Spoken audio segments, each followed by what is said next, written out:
It was canceled by one president and revived by the next. Jimmy Carter canceled the B-1A program in 1977, concluding that cruise missiles were a cheaper path to the same strategic outcome. Ronald Reagan reinstated it in 1981 as the B-1B Lancer, a redesigned aircraft with dramatically improved low-level penetration capability and a radar cross-section 10 times smaller than its predecessor. 100 were built between 1983 and 1988. Each one cost $283 million. And now, in 2025, the United States Air Force is retiring every single one of them.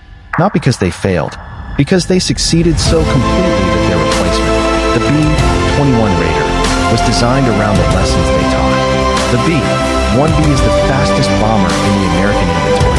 At Mach 1.25 to 960 miles per hour, it can penetrate defended airspace at low altitude, below enemy radar coverage, delivering up to 75,000 pounds of weapons across 24 separate target points in a single pass.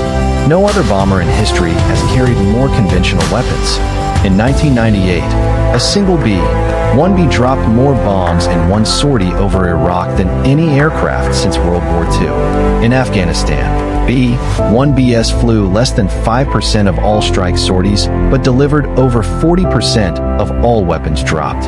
The aircraft that Carter said was unnecessary proved itself irreplaceable in every conflict America fought for 30 years. Rockwell International built the original fleet at their facility in Palmdale, California, the same Plant 42 where the B-2 and B-21 were built, on a production line that ran for 5 years and produced one of the most complex variable geometry wing aircraft ever manufactured.